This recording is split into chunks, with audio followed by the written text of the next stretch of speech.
Hello, Greg. Hi. How are you? Good. Oh. 30 seconds. UTEP running back Aaron Jones arrested for DWI on February 10th. Oh, boy.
Yes, y'all. It's noon in Texas, which means it's DCTF Live. It's an internet show at noon in Texas about football. And I guess what I'm trying to get across is that this is a show that goes on, anyway, at noon on the internet. My name's Greg Tepper. I'm the managing editor of Dave Campbell's Texas Football and TexasFootball.com. Thank you so much for spending part of your day with us. I am not alone in this room, and that is not necessarily a good thing, but I'm not alone in this room. Sitting across from me, also wearing headphones, also with a microphone in front of him, but doing more than I am, is Max Thompson. Well, that's why they pay me the big bucks. That is why they pay you the big bucks. Not to say anything of substance, really. No. Just to make you look good. To go click, click, click. No. You're over there with your 7 computers. It's not 7, but it's too many. You have a copious amount of computers. A lot of computers, usually too many. 4. Some might argue too many. Some. I would argue too many. Okay. I would prefer to not have this many computers, though they have been deemed necessary. It is Tuesday, March 1st, 2016. Tripping balls. Where does the year go? Where does the time go? I don't know. Here we are, just marching toward death. That's what we're doing. That's really what this show is about, reminding you of your own mortality. Episode number 84, of course, the Prince Fielder episode. A little bit later, about 10, 15 minutes from now, we're going to be joined by James Lott, the official recruiting analyst of Dave Campbell's Texas Football. We're going to break down some of the best defensive backs in the class of 2017. It's a good ones. It's a good defensive back class, and actually the 3 that we're going to break down are all safeties. All safeties, and I'm interested in kind of picking his brain. James, of course, is a recruiting guru. He knows everything about everything, and so I'm interested in picking his brain about how these coaches figure out, okay, this guy's a safety, this guy's a corner, especially in an age where, the hybrid position is becoming more and more prevalent. So we'll get into that. Mm-hmm. Let's plug a couple things right off the top. First of all, we haven't done this in a while. Hello. Speaking of recruiting, it's Texas Football Rising. Dave Campbell presents Texas Football Rising, the inaugural recruiting guide from the people who bring you Dave Campbell's Texas Football. That's us. Basically, what is it? Inside, prospects. All you need to know about the best prospects, guys who just signed in the class of 2016, guys who will sign next February in the class of 2017, guys who will sign in 2018, guys who will sign in 2019. Look at that. I'm going to put this right here. Hold on. Let me pull this up. Look at that. 2019 prospects. That's guys who just finished their freshman year, but we break down the prospects for you because we love you. It's Dave Campbell presents Texas Football Rising. You can find them at your local store, your favorite store, or your least favorite store, I suppose. Or you can order it online at TexasFootball.com. Speaking of TexasFootball.com and speaking of this show, we will be doing this show live on location on Sunday, March 13th, 2016. That is a week from Sunday. We'll be in Austin. We'll be part of the South by Southwest thing. We are co-hosting an event with our friends at Transition Sports Entertainment. with our friends at Blogs with Balls and Yep. Fansided. We've got big-name guests coming on. We're going to be doing the show, DCTF Live. If you are a fan or you are just in the Austin area and you want to come by and say hello, maybe have a beverage, come on by. It is at the Ginger Man on Locust in Austin.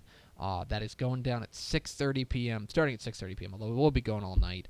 I'm just planning on getting really, really tore up. It's going to be bad. As usual, I'll be there to pick up the pieces. You will be there.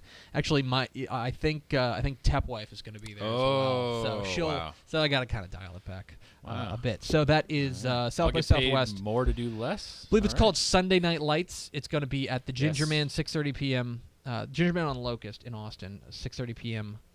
Sunday night on Sunday, March 13th. Show up and bring all your hipster friends. Yes, it'll be fun. Actually, there's going to be. You looked at the guest list. Yes. A who's who of bloggers. So if you're really into bloggers or that kind of stuff, you can meet some of your favorites there, including us. So we are DCTF Live. We're here every weekday at noon on TexasFootball.com. Subscribe to the podcast on iTunes. We're on Twitter. We're on Facebook. We're on Instagram. We are. We have a website. All that fun stuff. We should probably get Snapchat at some point. So Max, I was gone this weekend. This is true. I was gone, and I was off to a bachelor party. Yeah. To a bachelor party in San Diego. San Diego. The first time I've been to Southern California in my grown years. I went when I was like 2. Sure. When we went to like the San Diego Zoo and all that fun stuff. But I've never been to Southern California. And I asked when we got there, it was my friend Brent's bachelor party. He's getting married in a couple weeks. And where's the wedding? Dallas. Oh, okay. Right. So your initial question is why San Diego? Right, and I asked him that straight up, like right when I walked in the door of the house that we rented. Why are we here? Yeah, that's exactly what I said. I said let me ask you a question that I have been asked over and over and over this past week, which is why San Diego? Yeah. And he had a very good response. He goes, "Well, it's February, so I want to go somewhere warm." It was 71 here all weekend. Yeah, true. But he wants to go somewhere warm. He does. The people who were coming in were from kind of all over, especially West Coast. A few L.A., a few from Colorado, stuff like that. So he said, so that would narrow it down basically to Florida or Southern California. And here's the real hammer. He says he's very into craft breweries. Oh, sure. Very into craft beer. Yeah. And so the only thing he wanted to do for his bachelor party was go to a bunch of craft breweries. Yeah. And so we did. Yeah. And so that was a perfectly acceptable response. We stayed in the Mission Beach area. Sure. Which I have no feel for the geography of San Diego or Southern California in general.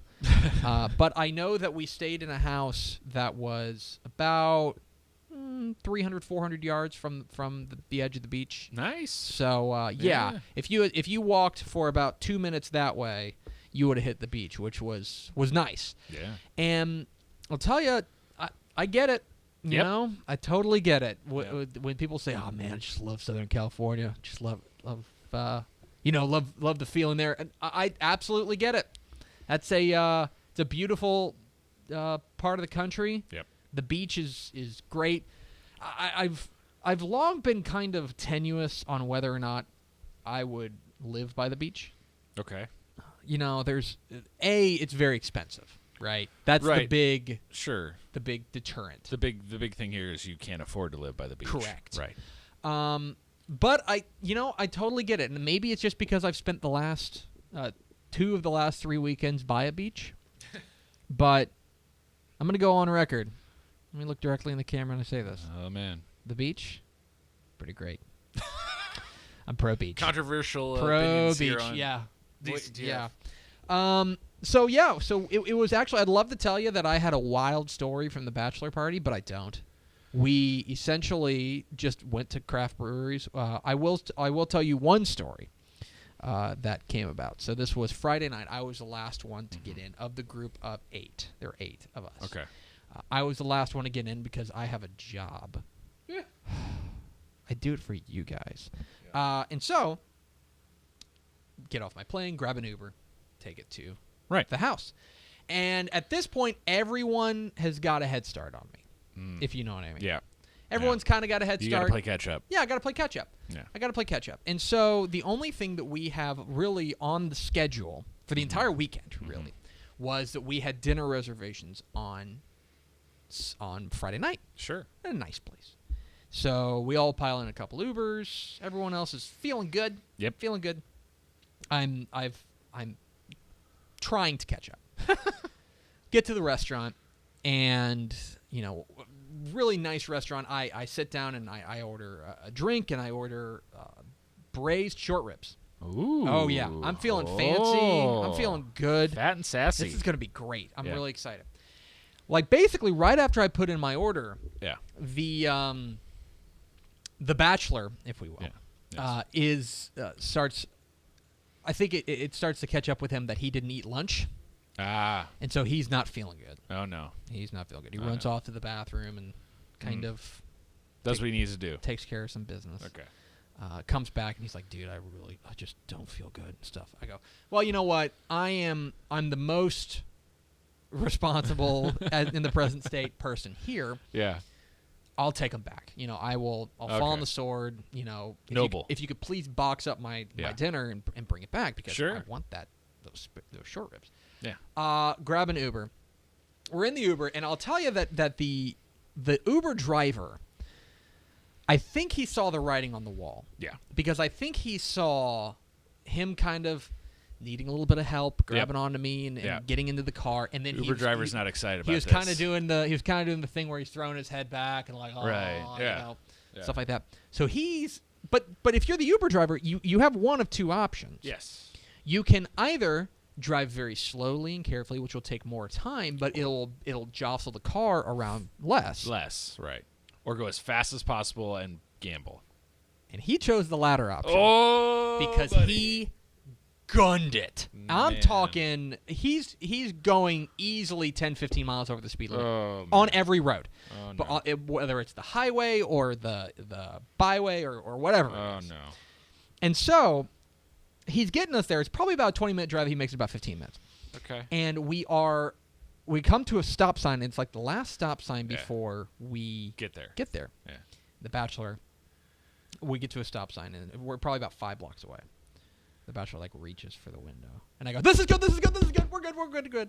Which was a tremendous move on my part, because then he immediately exited, and then he immediately had an exit, if you will. So able to get him back to the house, and the door is locked. Oh no! Now they've got the hotel keypad that you type in because it's like a rental house. Yeah. Type in the keypad.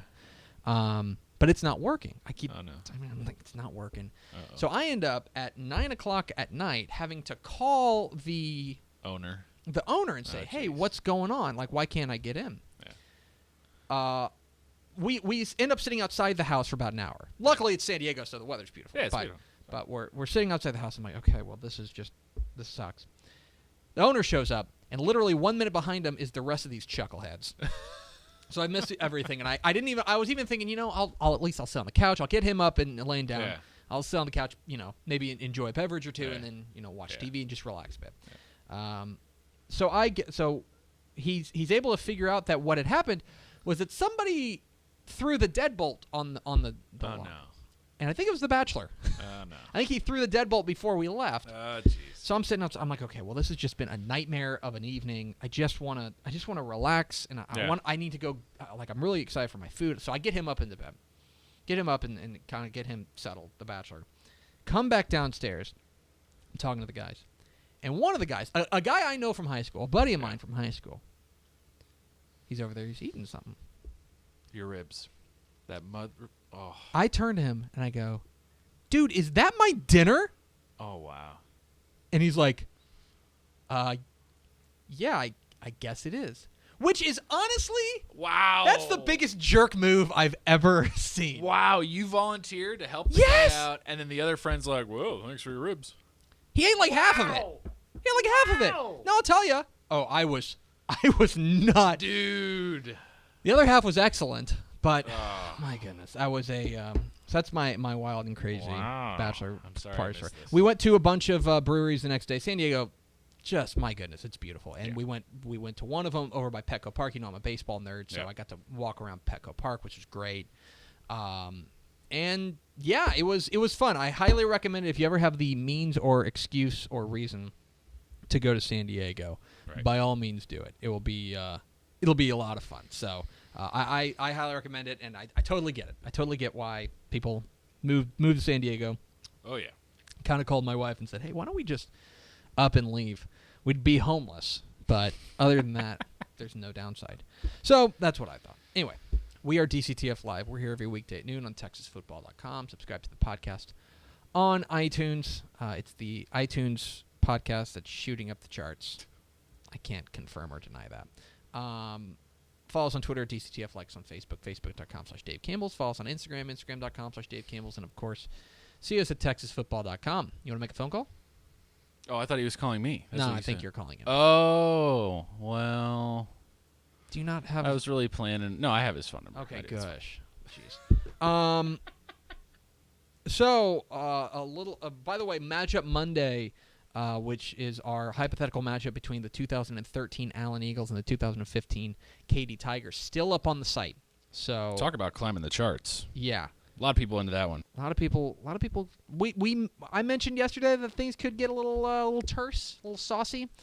And we were right. There are people who have very hot sports opinions on the 2013 Katy or 2013 Allen versus 2015 Katy. So let us know. It's at TexasFootball.com. We'll tweet it again here in a little bit. So a little bit later this week, we're going to be talking recruiting. We're going to be talking high school football, college football. That's what we do every day here on TexasFootball.com. One interesting. I'll throw out one interesting headline I saw just recently from New York Times. Says that Ivy League is going to ban tackles in practices. Obviously a move towards player safety. They're going to try not to limit the number of hits that kids are taking. That's an interesting tact. I'd be interested in talking to a couple coaches about what they think of that and as far as improving the sport. One guy who knows a lot about this sport is the official recruiting analyst of Dave Campbell's Texas Football. We are so pleased to be joined on the phone line now by James Lott. James, how are you today? Good, guys. How's it going today? Oh, not bad. Just another day in paradise here in Texas. When I ask you every week to kind of highlight a couple of guys in the upcoming class or a couple of recruits you want to talk about, and this week you sent me 3 safeties. When you look at the defensive back class in the class of 2017, is it particularly strong, particularly weak? What do you think? I think it's a pretty good class. I don't think it's great. I don't think it's. I think it's right there in the middle. But a couple of the people that I really think stand out this year, and the main guy that everybody's talking about out there is the kid Jeffrey Okuda from South Grand Prairie. Big kid, can run, excellent athlete. This kid's like 6'2", 200, runs a 4.40. And the thing that's most impressive about this kid for me is the fact that he's a great athlete, but he's in the toughest district in the state of Texas, probably in the country. With the likes of DeSoto and the people they play every week. And this kid stands apart as one of the better athletes that I saw last year. Like I said, big, can run. He plays running backs. And here's another thing. A lot of folks are recruiting him as a safety, but I've seen this kid play corner, long, can run, can cover. And that type of guy is what colleges are looking for to kind of match up these days with the bigger wide receivers. Smart kid, highly academic kid, 3.7 GPA, but a no-miss kid for every school out there in the country. And honestly, a lot of people are talking about Marvin Wilson from Episcopal being the top prospect in the state of Texas. Mm-hmm. I think Jeffrey Okuda is just brings more to the table, and before it's all said and done, he will be the top player in the state. You know, I'm glad you brought up the corner and safety thing, because that's something I'm very interested in. Obviously, we talk so much about these hybrid positions that if you're a linebacker, you got to be able to cover. If you're a defensive end, you've got to be able to stop the run. That we're getting the more hybrid positions. When you're looking at a defensive back, what are you looking for as far as delineating between a guy who you say, okay, this kid's a safety, or this guy's a corner? Right. What you look for is whether or not he can. Let's talk about corner first. Yeah. We're looking for a guy that can run, can flip his hips, can change directions, can transition in and out of his back pedal to run and transition and run with wide receivers. That in itself is a specialty position that, there's not a lot of people that can play corner. But then as a safety, you're looking for more of a guy who's got a lot of those intangibles also, but more is a rangy guy that can cover ground, that's tall, that can intercept footballs, can play center field, and be a guy that can a smart player that can make checks in the defense and get the defense in the right plays. But overall the positions are similar, but they're a little bit different. But these are all kids that I think that can make an impact immediately at the next level. Another guy that you highlighted when we were talking a little bit earlier, Derek Tucker, the safety out of Manville, a guy with a ton of offers, already 11 offers, including Texas, TCU, LSU, and so on. When you watch Derek Tucker on film, or when you watch him in a camp, what really stands out about this kid? They're similar players, him and Jeffrey Okudah, but they're different. And when I say different, I think Derek Tucker's more of a guy that you're going to play down in the box. He's more of a physical guy. Not saying that Okudah isn't physical, but Derek's has less range. He's not got the foot speed that Okudah has, but he's more of a box guy that's going to be down near the line of scrimmage. A guy that plays in an 8-man front that can tackle and be physical and take on the lead play and things like that. But more of an outside linebacker, strong safety type guy at the next level. I don't think he has quite the range as Okudah, but nevertheless a top player and one of the best prospects in the state. And of course, he comes from a program down there in Manville, which puts out big-time prospect after big-time prospect. How much do coaches pay attention to that? How much do coaches pay attention to the past as far as a particular program putting out quality players? I think it's huge, because when you go into a program like a Manville, like a Cedar Hill, like a DeSoto, what you know you're going to get is you're going to get a kid that's ever since he was 8th, 9th grade, he's had to compete. So he's always competed against the best players in the country. I think it was Derek Tucker's freshman year is when he played his first year on the varsity squad. Well, he was surrounded by, 3 or 4 other Division I caliber players that went on to play at major Power 5 schools. So he was being tutored and groomed and saw that work ethic of what it takes to be a top DB in the country. So I think it makes a big difference when you look at that and you know you're going into a program that consistently puts out kids that know how to compete at the next level. We're talking with James Lott, the official recruiting analyst of Dave Campbell's Texas Football and TexasFootball.com. Here on DCTF Live, get involved in the conversation and hashtag DCTF Live. Another guy you mentioned down in the Houston area, Grant Delpit, the safety out of Houston, Lamar, obviously very well coached there from Tom Nolan, a guy who's already got a handful of offers, 19 offers to be exact. When you watch Grant Delpit, this is a guy who's obviously got great pedigree. What stands out about him? Grant's an interesting guy. He's what I would consider a riser. When I say a riser, every day he's rising up the recruiting ladder where more and more people are getting interest in him. But if you watch him and you turn on the film, immediately he's the guy that you want in the center field. He's your guy that you want that back deep as a free safety that's tall, that's rangy, that can intercept balls, that can cover some ground, that can tackle in space, or a guy that if you need to can spin down in the box and he's a good tackler. He can cover that slot receiver if needed. But one of the most interesting things about this kid, he is a very, very strong academic kid. I think his mom's a lawyer. His dad's actually, I think, an ATF agent. Jeez. And as you look at his list of schools, the Baylors, the LSUs, Oklahomas, Texas, keep your eye out for this kid to be possibly an Ivy League guy, because his parents are really, really strong in the academics.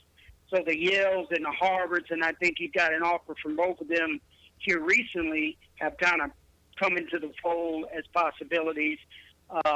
And LSU, on the other hand, is a school that the kid had some interest in, because, of course, he's actually a Louisiana kid that moved from Louisiana to Texas.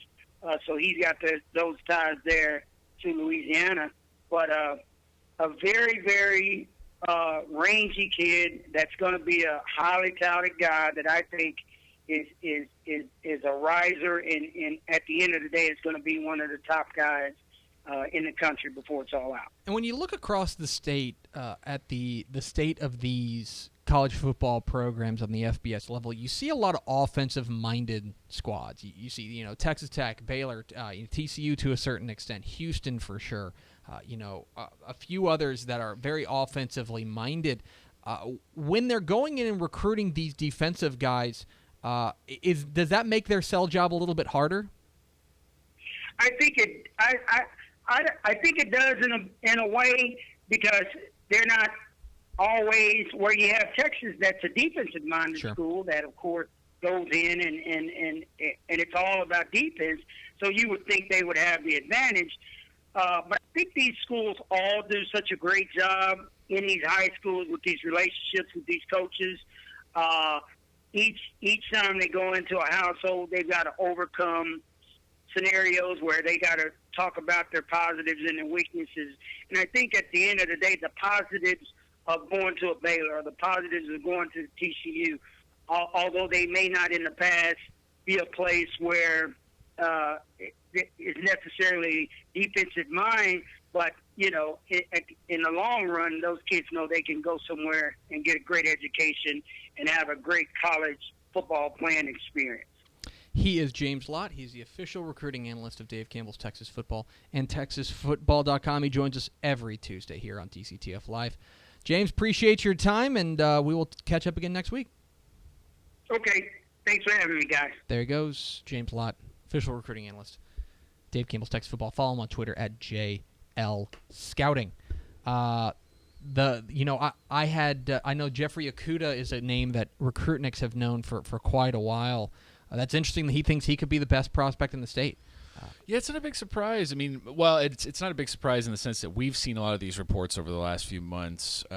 We saw his performances in the playoffs. I mean, South Grand Prairie obviously went on a run that not many people were expecting them to, considering some of their history. So he's a big reason, and it's a name that surprised me when I first started reading about him. But the more you watch the film, the more you read about him, the more you realize this is really a special kid. The guys that you guys are going to hear a whole lot about, the names that you're going to, should get them out there that you'll be hearing a lot about as far as 2017 recruits in Texas are Marvin Wilson, the defensive tackle from Bel Air Episcopal down the Houston area, Jeffrey Okudah, as we mentioned, Baron Browning, the linebacker, Kennedale, Jack Anderson, the guard, who's out of Frisco, who's already committed to Texas Tech, and then of course Anthony Hines is a name that everybody's known for about 4 years now, ever since he started racking up offers. He's got 82 offers right now, which is kind of silly. So yes, James Lott joins us every Tuesday to talk recruiting in the state of Texas. Remember, go online and vote who you think would win between the 2013 Allen Eagles and the 2015 Katy Tigers. It's our all-time matchup Monday. Pretty fun. And tomorrow, I don't really know what we're going to do on the show tomorrow. If you think you know who we should book for tomorrow's show, tweet us at DCTF. And speaking of which, That's going to do it for us. Follow us on Twitter at DCTF. Like us on Facebook, facebook.com/Dave Campbell's. Follow us on Instagram, instagram.com/Dave Campbell's. And, of course, see us at TexasFootball.com. Vince Young, please come get your Player of the Year trophy. And we will see you tomorrow for a show that will have something on DCTF Live.